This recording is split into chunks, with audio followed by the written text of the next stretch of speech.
당신도 맞을 수 있다는 의미입니다. 이 영국에서 가장 먼저 백신을 맞은 90살 할머니가 한 말입니다. 이 90살인 나도 맞았으니 두려워하지 말라는 뜻이죠. 이렇게 백신 첫 접종자는 그 나라가 전하는 메시지이기도 합니다.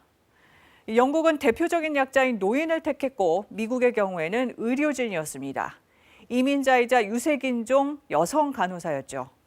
이스라엘이나 인도네시아에서는 대통령이 가장 먼저 나섰고요. 이와 달리 페루에서는 전 대통령과 고위 공무원들이 몰래 먼저 백신을 맞은 게 드러나면서 논란이 됐습니다. 국내 1호 접종자도 곧 정해질 텐데요. 방역 당국의 분명한 기준은 누가 되든 실험 대상이 아니다. 또 정해진 순서에 맞춰 공정하게 진행하겠다는 겁니다.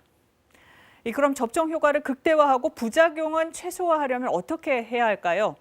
KBS가 접종에 앞서서 적는 예진표를 입수했는데 이 예진표만 꼼꼼히 잘 작성해도 혹시 모를 부작용 예방이 가능하다고 합니다. 신민혜 의학 전문 기자가 자세히 설명드립니다. KBS가 입수한 코로나19 예방접종 예진표입니다. 처음 시도되는 백신 접종인 만큼 일반 예방접종의 예진표와 달리 접종이 가능한지, 연기해야 하는지, 맞아선 안 되는지를 파악하도록 했습니다. 접종해선 안 되는 사람은 과거에 다른 백신을 맞고 혈압 저하와 호흡곤란, 의식을 잃는 등 중증 알레르기 반응을 보였던 사람으로 반드시 예진표에 해당 사실을 기재해야 합니다. 예진을 통해서 특별한 문제가 없는 분들은 당일 접종을 하게 될 수가 있고요. 만약 예진상에서 특별한 문제가 있다 그러면 접종 기일을 바꾸거나 접종해야 되는 백신을 바꾸는 경우도 있습니다. 접종 시기를 미뤄야 하는 사람들도 있습니다.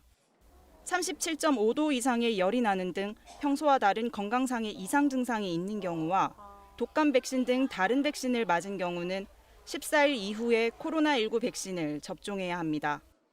또 접종에서 제외되는 대상은 임신부와 18세 미만 소아청소년으로 특히 가임기 여성은 사전에 임신 여부를 확인하는 게 중요합니다.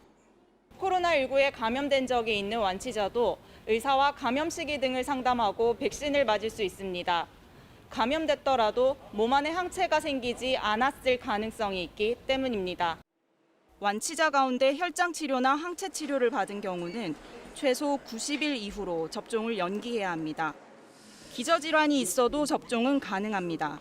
다만 최근에 새롭게 나타난 증상이 있다면 의사에게 정확하게 알려야 합니다. 급성 질환이 현재 진행하고 있다면 그 질환의 상태가 호전될 때까지 접종을 미루도록 되어 있습니다. 백신을 접종하게 되면 이상 반응 같은 것이 나타날 수 있는데 그것이 백신에 의한 것인지 또는 원래 갖고 있던 질환에 의한 것인지 감별하기 어렵기 때문에 그렇습니다. 접종 후에는 이상 반응 관찰을 위해 15분에서 30분가량 반드시 접종 기간에 머물러야 합니다. KBS 뉴스 신민혜입니다.